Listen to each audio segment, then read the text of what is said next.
그리고 이제 신규 지금 변호사가 탈당을 하게 된 게 이제 윤석열 정부에 대한 실망감 또 국민의힘에 대한 실망감들이 포함돼 있었는데 그럼 제가 이렇게 물어볼게요. 윤석열 대통령이 취임하고 여러 가지 사건들이 많았잖아요. 뭐 바이든 날리면부터 시작해서 여러 가지 사건들 쭉 차상명 순직 사건도 그렇고 이태원 참사도 그렇고 여러 사건 중에 결정적으로 신인규 변호사 생각할 때 야 이거는 도저히 이해가 안 된다. 어떻게 이렇게 대통령이나 윤석열 정부가 이럴 수가 있을까?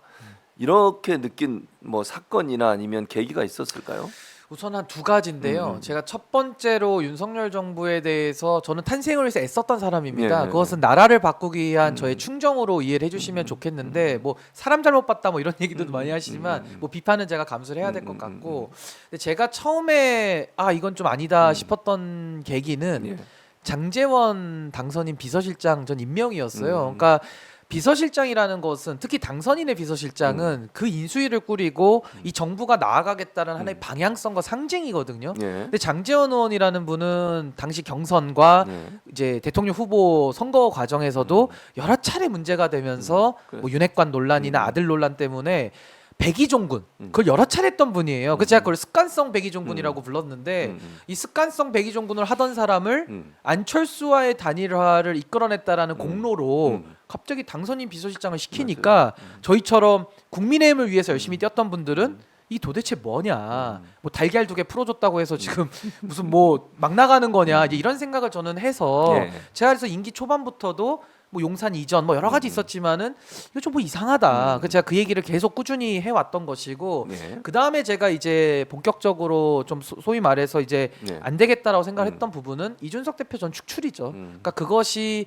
지금까지 김기현 대표 또 인요한 혁신위원장으로 이어지는 이 당의 사유화, 윤석열 대통령의 손아귀에 들어간 그 진입이거든요. 그리고 저는 거기에 이제 갇혀온 소송까지 제가 하면서 깊숙이 개입을 제가 하게 됐기 때문에 저한테는 그 두 가지가 굉장히 좀 컸다 저는 생각합니다. 그렇게 모시고 그리고 나서 이제 사실은 국민의힘 바로서 이 국바세라고 보통 부르죠. 바로 만들어져 국바세 예, 예. 만들었죠. 그걸 만들었는데 그 역할 과정에서 열심히 노력을 했음에도 불구하고 그 활동이 한계에 부딪혔다거나 아니면 도저히 이런 모임 가지고는 안 되겠다고 느끼셔서 탈당을 감행하신 거예요. 그러면 그러니까 이제 국바세를 바로 이제 소송 이후에 만들었는데요. 저희가 5천 명 가까이 당원들이 모였습니다. 상당히 많은 규모고요. 네. 보수 정당에서는 이런 일은 거의 처음 있었던 일이었습니다. 그래서 저도 놀랬고 예. 당원들도 놀랬는데 그 국바세 활동도 한 6개월을 하다 보니까 어디서 이제 이게 무너지기 시작하냐면 그 전당대회 국면에서 김기현 당대표 만들기 이게 현실화되면서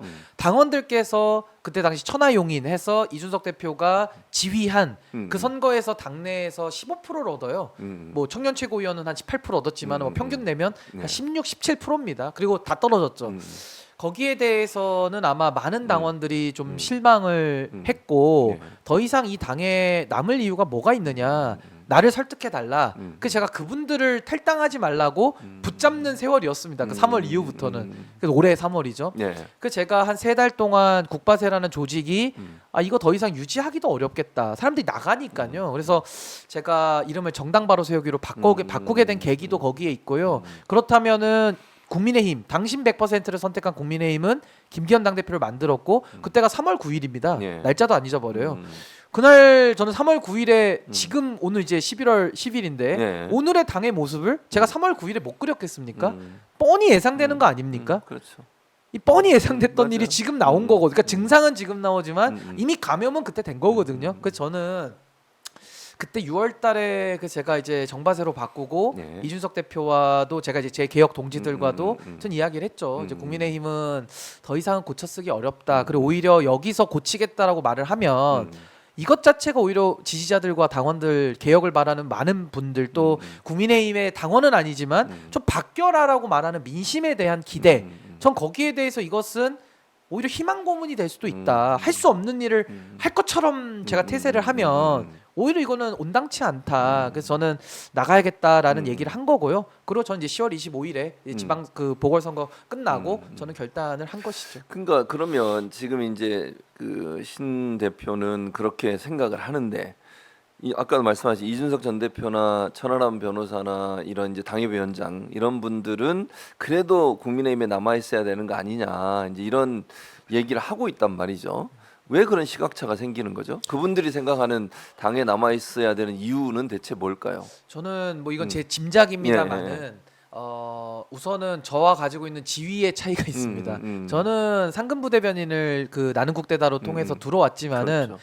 누가 영입해준 인재는 아니거든요. 저는 제 발로 걸어 들어왔고 반대로 말하면 그만큼 자유로운 사람이죠. 제 발로 들어왔으니까 제 발로 나가면 되는 일이고 저는 당에서 지금 당직은 없습니다. 그러니까 자유롭죠. 그냥 그렇죠. 국바세라는 단체가 커졌을 뿐이지 당과 연관된 지위는 제가 뭐 없기 때문에 자유로운 게 있고 아마 이준석 대표는 전직 당 대표를 지냈고 또 천하람 위원장도 당협위원장이기 현재. 때문에 혼자서 이렇게 결정할 수 있는 그런 가벼운 위치는 아니다. 이제 그 차이가 있는 것 같고요. 또 하나는 국민의힘이라는 당을 지켜볼 때 이 당을 그럼 바꿀 수 있느냐 없느냐 이건 냉정하게 평가해야 되거든요. 이제 거기에 대한 인식 차이는 분명히 있는 것 같고요. 이제 고쳐 쓰자와 전 못 고친다라고 예. 갈리는 거고 그 배경에는 저는 제가 국바세를 하면서 예. 당원과 시민 중심으로만 갔거든요. 그러니까 쉽게 말해서 당협위원장들도 만나는 사람들이 당의 중역들이나 당직자들을 많이 만나잖아요. 네, 근데 그렇죠. 저는 반대로 그분들을 안 만나고 시민들을 만나고 당원들을 만나서 매일 민심을 듣기 때문에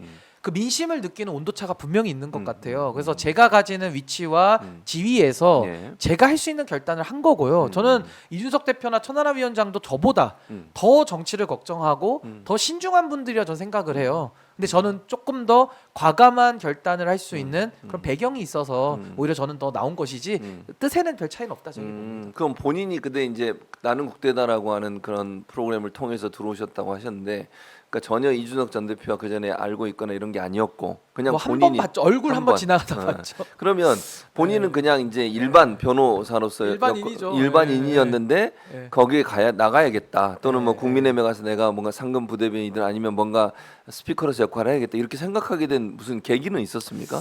그거는 조금 시간이 더 거슬러 올라가는데요. 예, 예. 제가 새보수당이라는 데 있었습니다. 새로운 보수당. 새로운 그게 이제 보수당. 보수의 이제 꼬마 보수당 같은 건데 아, 그래요? 올바른 가치로 해보자라고 했다가 이제 음, 흡수가 된 당이 있는데 저는 그 당에 제 발로 걸어 들어왔습니다. 당시에 갔던 이유는 문재인 정권 당시에 그때 조국 사태가 막 촉발이 될 때고 막 진영이 갈라지고 상당히 한국 사회가 혼란스러울 때인데 저는 그때 그래도 제가 보수 성향이 있고 민주당보다는 국민의힘이 더 바꾸기 쉽겠다라는 판단을 했어요. 전 두 당이 뭐 거의 비슷해 보이는데 네.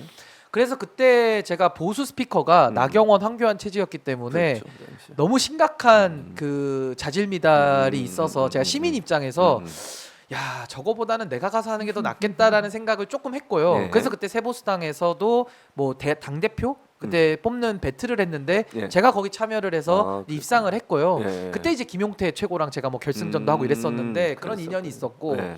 그러고 나서 이제 사실은 국민의힘 2021년도에 들어올 때는 이준석 당대표의 바람이 있었고요.